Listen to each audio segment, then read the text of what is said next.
আসসালামু আলাইকুম। কি অবস্থা সবার? আশা করি সবাই ভালো আছেন, সুস্থ আছেন। তো অলরেডি হচ্ছে আপনার টাইটেল দেখে বুঝে গেছেন যে আজকের ভিডিওটা কি নিয়ে।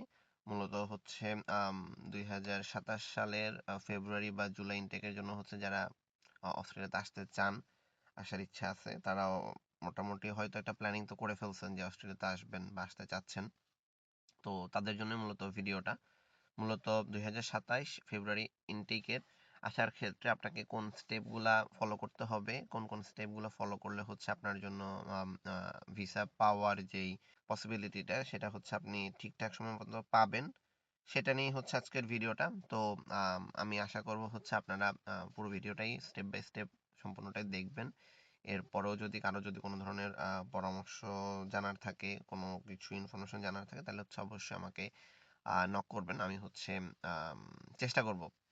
আমি সবসময় বলি যে হচ্ছে আমার ইনবক্সে বলার চেয়ে যদি হচ্ছে মানে ইউটিউবটার মধ্যেই যদি আপনার কমেন্ট টমেন্ট করে জানান, তো সেটা আমার জন্য খুব বেশি বেটার হয়। তাইলে হচ্ছে কি আমার মেসেজ রিকোয়েস্ট চেক করা লাগতেছে না, বা হচ্ছে আমার যেহেতু এখানে বিদেশে আমরা হচ্ছে মেসেঞ্জার ফেসবুক অতটা অ্যাক্টিভও থাকি না, হোয়াটসঅ্যাপে থাকি, বাট হোয়াটসঅ্যাপ নাম্বার আবার সবাইকে দেওয়া যায় না। তো ওই ক্ষেত্রে ইউটিউব প্ল্যাটফর্মটা হচ্ছে মানে আমার কাছে মনে হয় ইনফরমেশন জানার জন্য আপনারা ইউজ করতে পারেন, কমেন্টস করতে পারেন। আমি চেষ্টা করি জানানোর জন্য। যেমন অনেকে আমাকে ইনবক্সে নক করছেন যে ২৭ সালে আপনাদের আসার ক্ষেত্রে কোন কোন স্টেপগুলো ফলো করতে হবে সেগুলো জানানোর জন্য। তো ভিডিও আর মানে ইন্ট্রোটা আর বেশি বড় করতে চাচ্ছি না, আমি শুরু করতেছি ভিডিওটা। প্রথমত হচ্ছে আপনার আম, আপনি যে কোনো দেশে আসতে গেলে বর্তমান সময়ে আপনার যেটা সবচেয়ে বেশি ইম্পর্টেন্ট সেটা হচ্ছে আপনার আইএলটিএস বা পিটির একটা প্রিপারেশন। এখন অনেকেই বলেন যে ভাইয়া আমি তো আসলে অস্ট্রেলিয়াতে আসবো, আমি আসলে প্রথমত জানতে চাচ্ছি ভার্সিটির বা কোর্সের ব্যাপার সেগুলো জানতে চাচ্ছি, কোর্স ফি জানতে চাচ্ছি। হ্যাঁ, সেগুলো সবকিছুই জানবেন, কিন্তু তার আগে আপনাকে হচ্ছে আপনার মানে নিজেকে প্রিপেয়ার করতে হবে আরো অনেক আগে থেকেই।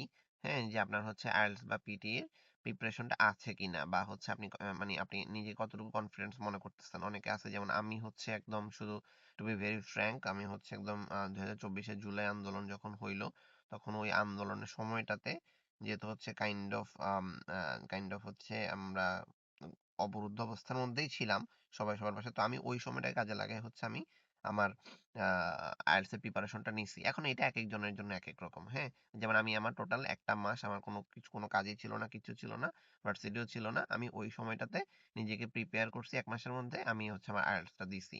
তো আপনাদের ক্ষেত্রেও এমনটা বলবো যে আপনারা তো জানেন আসলে আপনাদের ক্যাপাবিলিটি কতটুকু, আপনারা নিজেরা কতটুকু আম, ইংরেজিতে এক্সপার্ট, সেটার উপরে ডিপেন্ড করে হচ্ছে আপনারা আপনাদের একটা টাইম টেবিল ঠিক করে ফেলবেন আইএলটিএস এর জন্য। বা এখন থেকে আপনি একটা প্রিপারেশন নিতে থাকলে আপনি ইউনিভার্সিটি চুজ করা বা ওভারঅল ওই কাজগুলো করতে করতে কিন্তু আপনি আইএলটিএস এর পরীক্ষাটা দিয়ে দিতে পারবেন। হ্যাঁ, বা পিটি মানে যে যেটা ইজি মনে করতেছেন। আবার আরেকটা জিনিস একটু বলি, যে অনেক সময় দেখা যায় যে আপনার প্রিপারেশনটা সেম, কিন্তু আপনি যদি পিটি দেন আপনার রেজাল্টটা কিছুটা বেটার আসে। তো ওগুলা নিয়ে হচ্ছে আমি পরবর্তীতে কথা বলবো। বাট প্রথমত হচ্ছে একদম আপনি অস্ট্রেলিয়াতে আসতে চান, আপনি মোটামুটি হচ্ছে ভাবতেছেন, তো তখনই আপনাকে আপনার আইএলটিএস বা পিটি নিয়ে ভাবতে হবে। এটা হচ্ছে একদম প্রথম কথা। সেকেন্ডে আমি যে জিনিসটা বলবো সেটা হচ্ছে যে আপনি অস্ট্রেলিয়াতে তো আসবেন, ঠিক আছে, বাট অস্ট্রেলিয়ার কোথায় আসবেন? আপনি কি হচ্ছে সিডনি, মেলবোর্নের মতো শহরগুলোতে আসবেন, নাকি হচ্ছে আপনি পার্থ, তারপরে হচ্ছে আপনার তাসমানিয়া বা এই রিজিওনালের এরিয়াগুলোর দিকে আসবেন? সেটা আপনাকে একটু ভাবতে হবে যে আপনি আসলে কোথায় এসে মোটামুটি প্রাথমিকভাবে একটা সেটেলমেন্ট চাচ্ছেন। হুম তো আপনার ইউনিভার্সিটি বা কোর্স সিলেক্ট করার আগে আপনি মোটামুটি হচ্ছে আপনার ভাই ব্রাদার যারা থাকে, বা ইউটিউব এখন আপনার জন্য অনেক বড় রিসোর্স, এআই এর যদি সঠিকভাবে ইউজ করতে পারেন আপনি অনেক কিছু জানতে পারবেন এখান থেকে, যে আপনার জন্য কোনটা বেটার। এরপরে যে ব্যাপারটা আসে সেটা হচ্ছে যে আপনার আম, মোটামুটি কোর্স এবং ইউনিভার্সিটি নিয়ে ভাবা। যেমন আপনি যদি সিডনি মেলবোর্নের দিকে চিন্তা করেন, তখন ওইখানে ইউনিভার্সিটি গুলার একটা লিস্ট আপনাকে করতে হবে। দেন ওই ইউনিভার্সিটি গুলার মধ্যে আপনি আপনি যদি এইচএসসি শেষ করে থাকেন, তাহলে আপনার কোন সাবজেক্টে ইন্টারেস্ট, মানে আপনি যদি সায়েন্স থেকে হন তাহলে সায়েন্স রিলেটেড কোন একটা সাবজেক্টে, বা হচ্ছে আপনি যদি অন্যান্য ফ্যাকাল্টি থেকে হন সেখান থেকে আপনি কোন সাবজেক্টে যাবেন সেটা যেমন আপনাকে মিলাইতে হবে।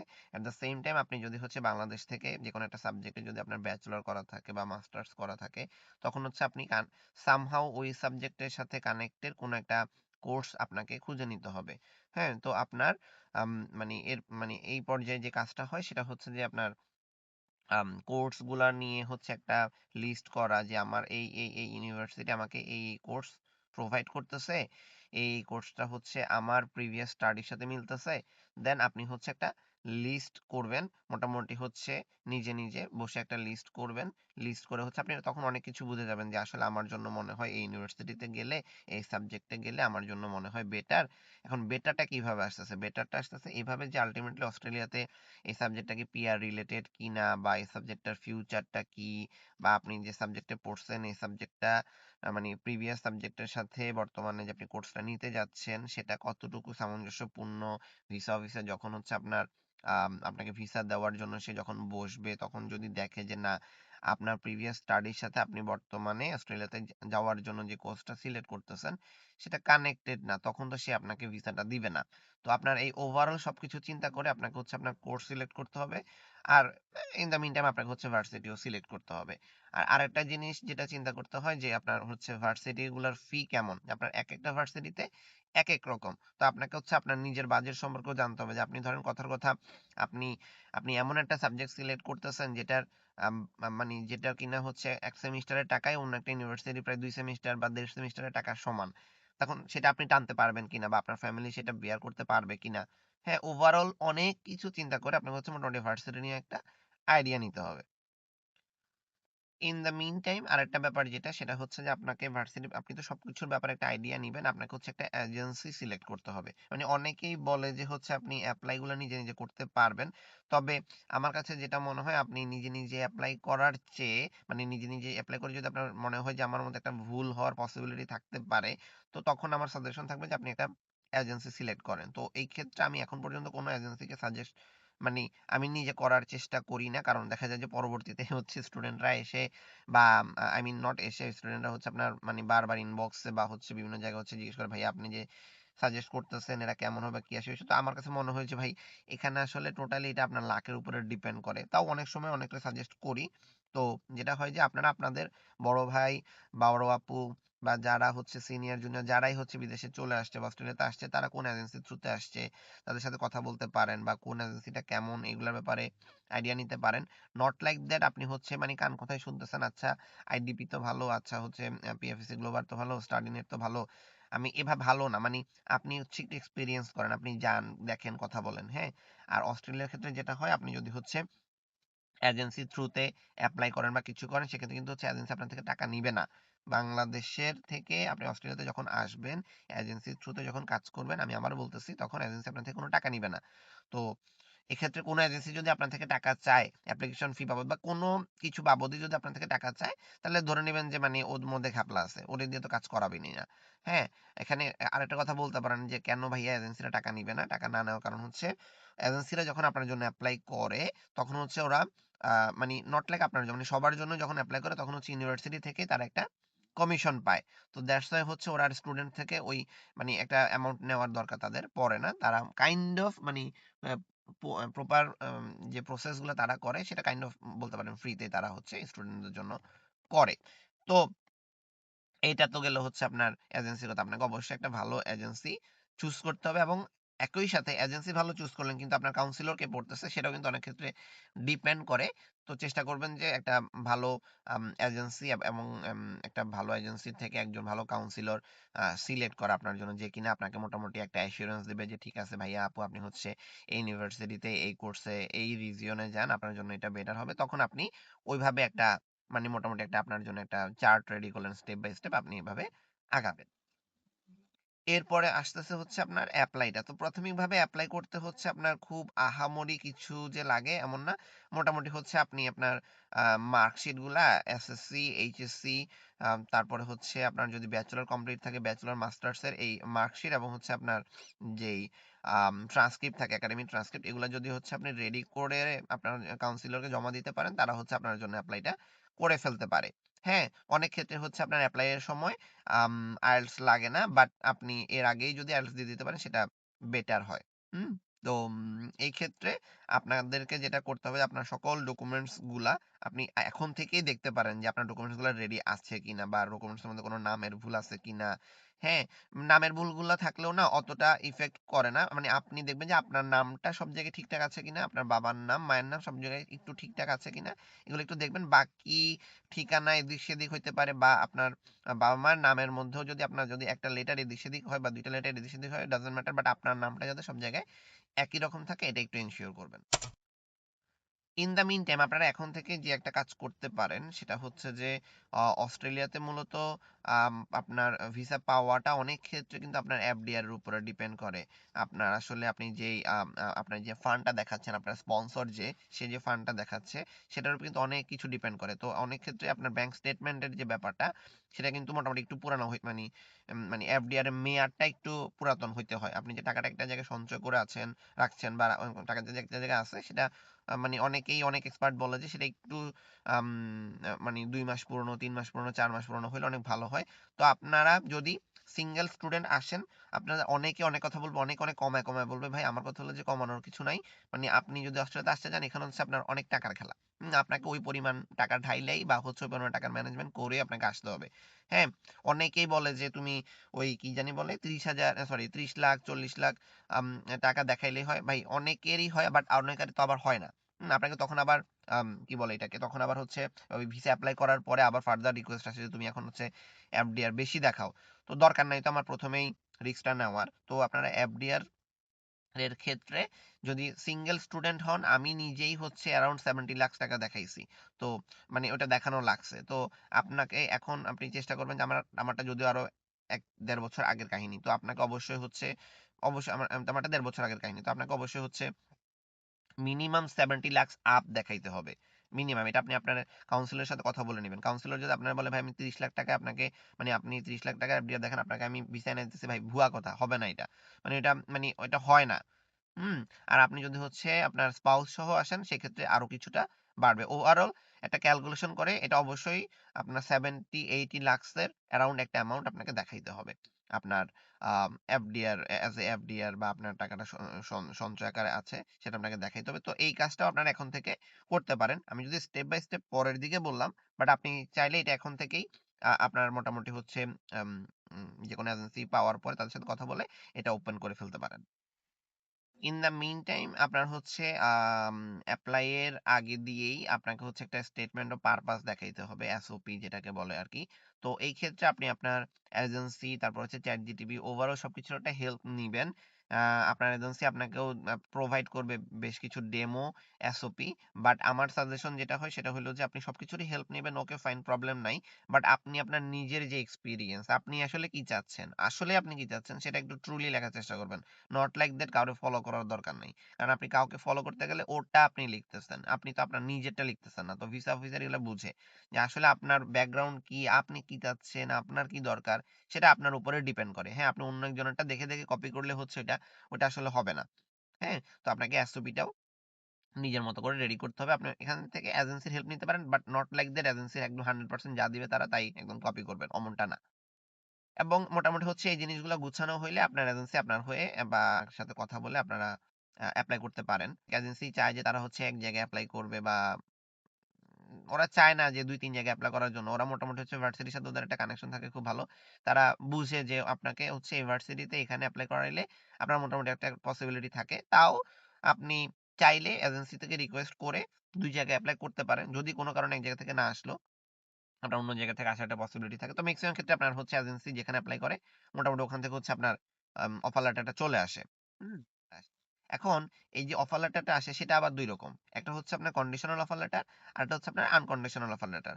আনকন্ডিশনাল যেটা সেটার মধ্যে আপনাকে কোনো কন্ডিশন দেয় না। তারা আপনাকে ডিরেক্টলি অফার লেটার দিয়ে দিছে। আপনি হচ্ছে এজেন্সির থ্রুতে অফার লেটার জাস্ট অ্যাকসেপ্ট করবেন যে হ্যাঁ ঠিক আছে তোমরা আমাকে অফার লেটার দিছো।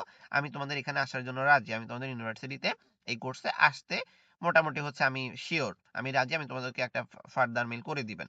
আর যদি কন্ডিশনাল অফার লেটার হয় সেক্ষেত্রে ওরা আপনাকে কিছু কন্ডিশন দিয়ে দিবে যে ফাইনাল লেটার পাইতে, অফার লেটার পাইতে আপনাকে এই ক্রাইটেরিয়া, অনেক সময় হচ্ছে তারা আইএলটিএস এর কিছু ক্রাইটেরিয়া দিয়ে দেয়। অনেক সময় তারা হচ্ছে আপনার ফিনান্সিয়াল ডকুমেন্টস দেখতে চায়। অনেক সময় তারা আপনার স্টাডি রিলেটেড যে ডকুমেন্ট সেগুলো দেখতে চায়, মার্কশিট দেখতে চায়। তো এগুলো ভার্সিটির ডিপেন্ড করে। তো অনেকেরই কন্ডিশনাল লেটার, অফার লেটার আসে, অনেকেরই আনকন্ডিশনাল আসে। তো যেটাই আসুক আপনাকে হচ্ছে ওই স্টেপগুলা ফিল আপ করে দেন হচ্ছে আপনাকে পরবর্তীতে ভার্সিটি ওখানে আপনার সেমিস্টার ফি কত, আপনার টোটাল কোর্সটা কতদিনে শেষ হবে, কখন আপনাকে সেমিস্টারগুলো পে করতে হবে, ব্যাংক অ্যাকাউন্ট নাম্বার সবগুলো আপনাকে ওখানে তারা দিয়ে দিবে। হ্যাঁ, তো মোটামুটি হচ্ছে আপনার এই আপনি মানে এই স্টেজে এসে আপনি অফার লেটার পাবেন, সেটা কন্ডিশনাল হইতে পারে, আনকন্ডিশনাল হইতে পারে। তো আমি তো আগেই বললাম যে আপনি অফার লেটার পাওয়ার পরে সেটা আপনাকে অ্যাকসেপ্ট করতে হবে, ওদের যেই চাওয়া পাওয়াগুলো আছে সেগুলো ফিল আপ করতে হবে, এগুলো সবগুলো ফিল আপ করার পরে আপনি হচ্ছে ইউনিভার্সিটির যে ব্যাংক অ্যাকাউন্ট তারা দিয়ে দিবে, সেই ব্যাংক অ্যাকাউন্টে আপনি হচ্ছে টাকা ট্রান্সফার করবেন। তো আমি যেটা করছিলাম, অনেকে এটাও জানতে চান যে কিভাবে করা হয়, তো আমি হচ্ছে মূলত ব্র্যাক ব্যাংকে আমার একটা স্টুডেন্ট ফাইল ওপেন করছিলাম, কাইন্ড অফ মানে স্টুডেন্ট অ্যাকাউন্ট ওপেন করে সেখান থেকে স্টুডেন্ট ফাইল ওপেন করে আমি ব্র্যাক ব্যাংকের থ্রুতে পাঠাইছিলাম। তো আপনারা ওইটা করতে পারেন। আবার যদি হচ্ছে আপনার পরিচিত বা ক্লোজ খুব কেউ যদি অস্ট্রেলিয়াতে থাকে, তারা যদি পেমেন্ট করে আপনার আপনার মানে তাদের অ্যাকাউন্টের থ্রুতে যদি তারা পেমেন্ট করে, সেটাও হইতে পারে। যেভাবে চান সেভাবে এটা করতে পারেন, এটা একদম ইজি জিনিস, এটা নিয়ে আসলে প্যারা খাওয়ার কিছু নাই। তো মোটামুটি স্টেজটা হচ্ছে আপনাকে পেমেন্ট করতে হবে। তো পেমেন্ট করা শেষ হলে ভার্সিটি হচ্ছে আপনাকে সিওই দিবে। হ্যাঁ, মানে আপনি যে এনরোল করতেছেন সেটার একটা সার্টিফিকেট আপনাকে হচ্ছে আপনার ভার্সিটি থেকে দিচ্ছে, আপনি মোটামুটি হচ্ছে তাদের ইউনিভার্সিটিতে এনরোলড। মোটামুটি হচ্ছে এই জিনিসগুলা আপনার এই স্টেজ পর্যন্ত আসলে আপনি মোটামুটি সিইউটা পেয়ে যাবেন। তো হেলথ ইন্স্যুরেন্সের জন্য হচ্ছে আপনি আপনার এজেন্সির হেল্প নিতে পারেন, এজেন্সি আপনাকে হেল্প করতে পারে যে কোন আসলে প্রতিষ্ঠানটা আপনাকে প্রতিষ্ঠানটা আপনার জন্য হেলথ ইন্স্যুরেন্সের জন্য বেটার, তারা প্রোভাইড করতে পারে। অথবা এখানে এক একজন এক একটা থেকে নেয়, এটা আপনার উপরে ডিপেন্ড করে আপনি কার থেকে নিবেন, আই মিন কোন প্রতিষ্ঠান থেকে হচ্ছে আপনি আপনার হেলথ ইন্স্যুরেন্স নেবেন। তো সেটাকে হচ্ছে OSHC বলে আর কি। তো আপনার সেটাও নিয়ে নিতে হবে যে আপনার হেলথ ইন্স্যুরেন্সের জন্য। তো তাহলে তখন আপনার হাতে কি কি থাকলো, আপনার হাতে থাকলো হচ্ছে সিওই আছে আপনার কাছে, হেলথ ইন্স্যুরেন্স আছে আপনার কাছে।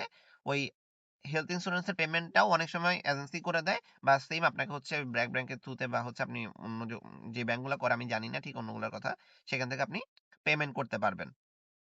ইন দ্য মিন টাইম আপনাকে আরেকটা জিনিসের সাথে কাজ করতে হবে, সেটা হচ্ছে যে আপনার এজেন্সির সাথে কথা বলে তারা অনেক সময় লয়ার ঠিক করে দেয়, বা হচ্ছে আপনি নিজেও লয়ার খুঁজে নিয়ে আপনার যত ধরনের ডকুমেন্টস আছে, মানে ফাইনাল অ্যাপ্লাই এর জন্য, I mean final visa apply এর জন্য যত ধরনের ডকুমেন্টস আছে, সেই সকল ধরনের ডকুমেন্টস গুলা রেডি করার জন্য আপনি একজন উকিলের সাথে কথা বলে, লয়ারের সাথে কথা বলে আপনি হচ্ছে আপনার ডকুমেন্টস গুলো সবগুলো রেডি করবেন।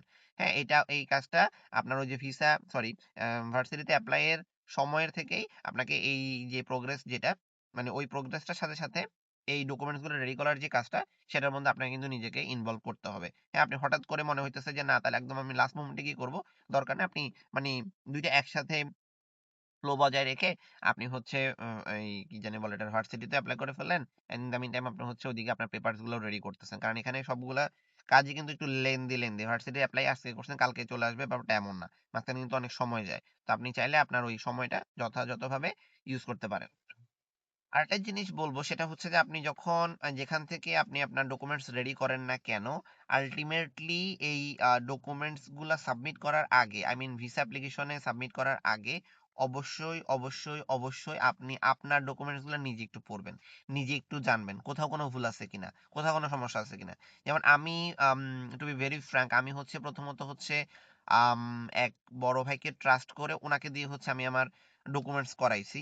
তো সেখানে দেখা গেছে যে মানে মানে উনি উনার মতো করে করছে, নট লাইক কোনো লয়ার দিয়ে।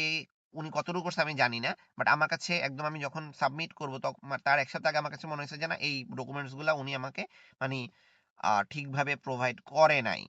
হ্যাঁ, অনেক জায়গায় আমার কাছে মনে হয়েছে যে একটু মনে হয় এদিক সেদিক হয়েছে, একটু মানে 19-20 হয়েছে। হ্যাঁ, আমি ওই জিনিসটা আসলে এখানে পাবলিকলি বলতে চাচ্ছি না। তো আমি এমন একটা জিনিস ফেস করছি। দেন আমি আমার এজেন্সিরে জানাইছি, আমি আমার এজেন্সির আগেও জানাইছিলাম, বাট এজেন্সিরে যখন জানাইছিলাম, আমার ওই ভাই কিন্তু হচ্ছে ওই এজেন্সির থ্রুতে আসছে, উনি ওনারটা ওভাবে করছিল। তো আমার এজেন্সি মনে করছে যে যেহেতু ওই ভাই ওই থ্রুতে আসছে, আমি যদি ওই ভাইয়ের থ্রুতে হচ্ছে মানে লয়ার ধরে হচ্ছে জিনিসগুলা রেডি করি, তাহলে মনে হয় ঠিকঠাকই হবে, যেহেতু ওই ভাইয়ের ভিসা হয়েছে। কিন্তু উনি যে আসলে আর লয়ার দিয়ে কতটুকু করেছে আমি স্টিল নাও সন্দিহান আমার কাছে, মানে আমি সরি টু সে, আমি এটা আসলে এখানে পাবলিকলি বলাটা ঠিক না, বাট উনি আমার কাছে মনে হয়, আই বিলিভ দ্যাট উনি ওইটা লয়ার দিয়ে টোটালি 100% করায় নাই, উনি অনেক কিছু নিজে নিজে করার চেষ্টা করছে। আই ডোন্ট নো হোয়াই, মানে হি ট্রাইড দ্যাট থিংস। মানে ওইটা কিন্তু আমার জন্য অনেক বেশি প্রেসার ক্রিয়েট করে ফেলছিল আমাকে, যে এক সপ্তাহ আগে আমি যখন জানলাম যে, মানে আমি যখন বুঝতে পারছি যে জিনিসটা আসলে এমন না। এবং আমি এখানে একটা এক্সপিরিয়েন্স শেয়ার করি, সেটা হচ্ছে যে আমি পরবর্তীতে ক্রস চেক করার জন্য যেই নোটারি উনি যেখান থেকে করাইছে ওই ঠিকানায় গেছি, ওদেরকে জিজ্ঞাসা করছি আমি এটা কি আপনাদের এখান থেকে হয়েছে। দেন আমি খুবই সারপ্রাইজড হইলাম যে তারা বলছে যে না এটা আমাদের এখান থেকে করা হয়নি। তার মানে উনি কাইন্ড অফ অনেক মানে ফটোশপ টপ ইউজ করে টোরা উনি নিজে আমাকে এটা করে দিয়েছে, কিন্তু আলটিমেটলি আমি যদি ওগুলো সাবমিট করতাম হয়তো আমার ভিসাটা হইতো না, হয়তো আমি এখন অস্ট্রেলিয়াতে থাকতাম না, আপনাদেরকে ভিডিও দিতে পারতাম না। তো এটা হচ্ছে আপনার ইস্যু। আপনি হচ্ছে কারো কথা বিশ্বাস করার দরকার নেই। আপনি নিজে লয়ারের কাছে যাবেন, নিজে নোটারি করতে যাবেন, বা লয়ার আপনাকে আ সাবমিট করলেও এজেন্সির লয়ার যদি আপনাকে সাবমিট করেও আপনি সেগুলো ক্রস চেক করবেন। কারণ আমার আরেকটা এক্সপেরিয়েন্স হচ্ছে, আমার এজেন্সির লয়ার যখন হচ্ছে আবার আমাকে পেপারস গুলো রেডি করে দিল, আমি যখন হচ্ছে অ্যাপ্লিকেশন মানে ভিসা অ্যাপ্লিকেশনের এপ্লাই করার একদিন আগে যখন আমি আমার লয়ারের কাছে সবগুলো পেপার, সরি আমি আমার এজেন্সির কাছে যখন সবগুলো পেপার নিয়ে গেলাম, তখন কিন্তু সে আমাকে মানে দেখে ২-৩ টা জায়গায় ভুল বের করে দিছে। দেন কিন্তু হচ্ছে আমি আবার লয়ারের কাছে গিয়ে সেগুলো হচ্ছে ঠিক করে আনছি। তো আপনার মানে একদম চেষ্টা করবেন যে আপনার ভিসা এপ্লাই ২ দিন পরে হোক। অনেকে বলবে যে যত আগে এপ্লাই করবেন তত আগে ভিসা হবে। ভাই আমার দরকার নাই। আমার হচ্ছে আস্তে হোক, সময় নিয়ে হোক, কিন্তু আমার একদম আপনি 100% সঠিক জিনিস দিয়ে হচ্ছে আপনি এপ্লাই করবেন। হ্যাঁ? তাড়াহুড়ার কোনো দরকার নাই। এবং এখানে হচ্ছে আপনি নিজের উপরে অন্য কারো বিশ্বাস করার দরকার নাই। আপনি হচ্ছে নিজে যখন দেখবেন যে না আমার সকল পেপারস ঠিক আছে, আপনি এখানে কি আছে পেপারগুলোর মধ্যে আপনি এগুলোর ব্যাপারে ওয়াকিবহল, আপনি সবকিছু জানেন, তখন গিয়ে হচ্ছে আপনি কি করবেন? তখন গিয়ে হচ্ছে আপনি এপ্লাই করবেন। হ্যাঁ? এর আগ পর্যন্ত আপনার ভিসা এপ্লাই এর দরকার নাই। এর ক্ষেত্রে ভিসা এপ্লাই যখন করে ফেলে তখন কিন্তু হচ্ছে আপনার এগেইনস্ট আপনার জিমেইল, পাসওয়ার্ড এবং হচ্ছে গুগল অথেন্টিকেশন এর মাধ্যমে আপনার কিন্তু একটা ইমি অ্যাকাউন্ট ওপেন করতে হয়। এখন ইমি অ্যাকাউন্ট ওপেন করাটাও আপনাদেরকে আমি পরবর্তীতে দেখাবো। এই ইমি অ্যাকাউন্ট থেকে আপনার যখন হচ্ছে এপ্লাই হয়ে যাবে অস্ট্রেলিয়ান ভিসার জন্য, তখন কিন্তু হচ্ছে ওখানে আপনার যেই এজেন্সির যে ভাইয়া থাকবে, আপু থাকবে, আই মিন যে কাউন্সিলর থাকবে, সে কিন্তু হচ্ছে ওখানে আপনার এক করে সকল মানে যত ধরনের ডকুমেন্টস দরকার চায় সকল ডকুমেন্টস সে কিন্তু ওখানে হচ্ছে আপনার সাবমিট করবে। তো ভিসা এপ্লাই এর সাথেই আপনার হচ্ছে ১-২ দিনের মধ্যেই আপনাকে একটা ডেট নিয়ে দিবে।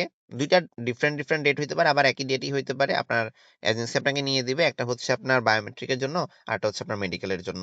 তো এটা বেশ কিছু প্রতিষ্ঠানই করে এই কাজগুলা। তো আপনার এজেন্সি আপনাকে যেটা সাজেস্ট করে সেখান থেকে আপনার মেডিকেলটা করে নিবেন, এবং ইন দ্য মিন টাইম আপনার আপনার যেই বায়োমেট্রিক ফিঙ্গারপ্রিন্টের যে ব্যাপার-স্যাপার সেটা হচ্ছে আপনি করে নিবেন।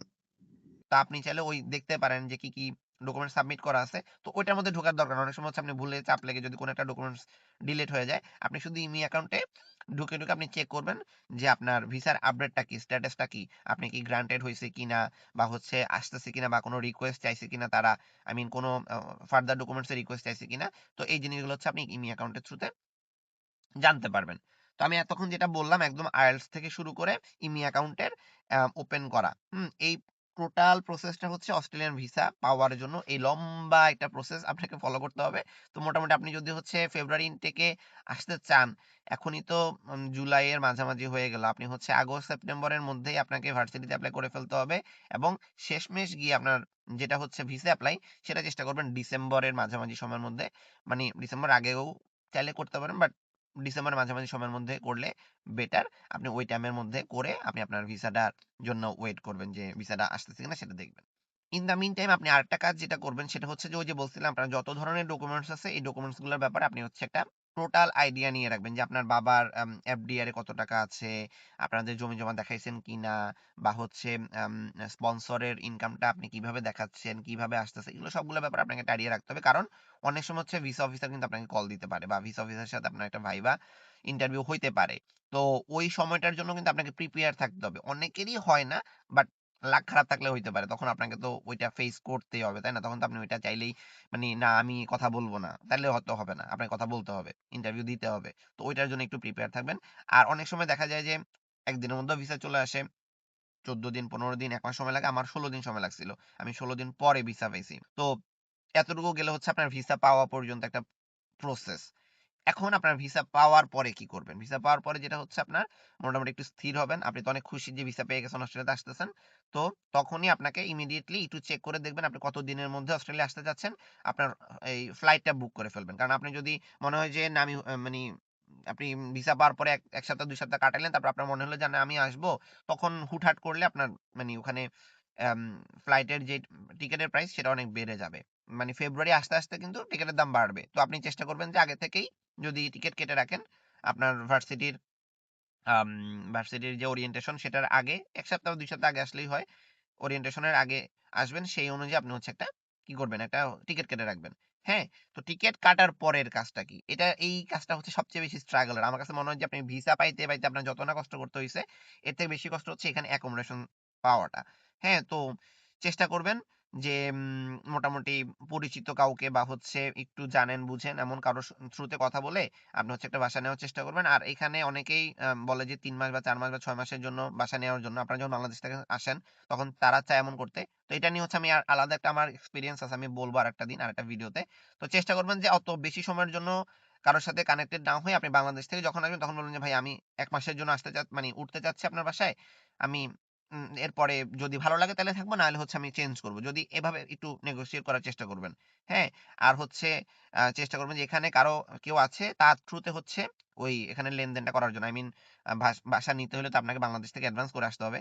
তো অনেক ক্ষেত্রে অ্যাডভান্স করে আসতে হয়। তো ওই ক্ষেত্রে আপনি যেটা করবেন যে এখানে কাউকে চেনেন তার থ্রুতে টাকাটা দিবেন। তাইলে কি হচ্ছে আপনার টাকাটা মাইর যায় না। অনেকেই হচ্ছে বাংলাদেশ থেকে টাকা পাঠায় কিন্তু কারে পাঠাইছে, কি করছে না করছে কিছুই জানে না। শেষমেশ মানে এখানে এয়ারপোর্টে আইসা নামার পরে আর কলও ধরে না যাদেরকে টাকা পাঠাইছে তারা মানে তখন খুবই একটা হযবল অবস্থা হয়ে যায়। তো ওই সিচুয়েশন গুলার থেকে বাঁচতে হইলেও একটু আগে থেকে চেষ্টা করবেন অ্যাকোমোডেশনটা পাওয়ার। তো এই তো এগুলা হচ্ছে মোটামুটি হচ্ছে আম একদম A to Z অস্ট্রেলিয়ার ভিসা মানে বাংলাদেশ থেকে ড্রিম দেখতেছেন অস্ট্রেলিয়ার ভিসা পাবো আর ভিসা পেয়ে হচ্ছে অস্ট্রেলিয়া চলে আসতেছেন। ওটার মোটামুটি একটা গাইডলাইন হচ্ছে এই ভিডিওটা। তো একদম শেষের দিকে যেটা বলব আপনি ভিসা পাইলেন, আপনি হচ্ছে প্লেনের টিকেট করলেন, আপনি হচ্ছে কি বলে এটাকে? আপনি হচ্ছে বাসা নিলেন অ্যাকোমোডেশন এবং হচ্ছে লাস্ট যেটা সেটা হচ্ছে আপনি এয়ারপোর্ট থেকে যে বাসায় আসবেন, সেটার জন্য কিভাবে আসতেছেন। হ্যাঁ? তো ওইটার জন্য একটু ভাই ব্রাদারের সাথে কথাবার্তা বলতে হবে। কারণ আদারওয়াইজ আপনি এখানে নামার পরে কিভাবে আসবেন, কি করবেন না করবেন, নতুন সিটি, নতুন জায়গা। একটু মানি দ্বিধাদ্বন্দ্বের মধ্যে পড়ে যাবেন। তো এই জিনিসগুলো একটু নিজে করে রাখার চেষ্টা করবেন। তাহলে দেখবেন যে আপনার জন্য ব্যাপারগুলো ইজি।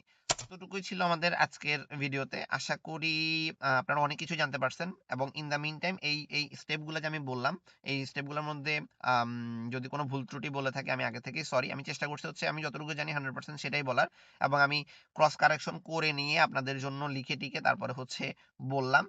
আমি এর আগে দেখেও নিছি যে এই জিনিসগুলো সবকিছু ঠিক আছে কিনা। তারপরেও আপনারা ক্রস চেক করবেন। এখন ভাই চ্যাটজিপিটির যুগ। এখন হচ্ছে ভাই ক্লডের যুগ। আপনারা দিবেন ওইখানে গুগলের দিবেন। ভাই মিনহাজ ভাই যে জিনিসগুলো বলছে এগুলো ঠিক আছে কিনা একটু চেক দিয়ে দেখো। ইনশাআল্লাহ আপনারা ঠিকঠাকই পাবেন। আর স্টেপ বাই স্টেপ এগুলো ফলো করবেন। আর কোন কিছুতেই মানি তাড়াহুড়া করবেন না। 11th আওয়ারে করবেন না। সবকিছু একটু সময় নিয়ে আস্তে আস্তে করার চেষ্টা করবেন। হ্যাঁ, আপনি ফেব্রুয়ারিতে আসবেন এখন থেকে প্রিপারেশন শুরু করেন। নট লাইক আমি নভেম্বরে গিয়ে মনে হইছে যে না আমি তো আসতে হবে। দরকার নাই। এখন থেকে শুরু করেন। ইনশাআল্লাহ ভিসা হবে। আর হচ্ছে মানে এখন তো ভিসার রেশিওটা একটু বাড়ছে। লাস্ট কয়েক মাস তো একটু মানি 50% অ্যারাউন্ড এর মধ্যে ছিল। এখন মনে হয় একটু বাড়ছে। তো চেষ্টা করবেন যে ভাই কোন অসৎ এজেন্সির কাছে যাওয়ার দরকার নাই। অসৎ কাউন্সিলর কাছে যাওয়ার দরকার নাই। একটু মানে সৎভাবে যারা কাজ করতেছে তাদের কাছে যান। তাদের থ্রুতে কাজ করেন। হ্যাঁ, বেশি মানে বেশি লাভ করতে যায়েন না। মানে যেটা স্ট্রেইট ফরওয়ার্ড যেটাতে সবাই করতেছে, এভারেজ সবাই যেটা করতেছে, ডকুমেন্টস যেগুলো ঠিক আছে, সেগুলো সাবমিট করেন। ইনশাআল্লাহ ভিসা হবে। আপনার লাকে যদি থাকে।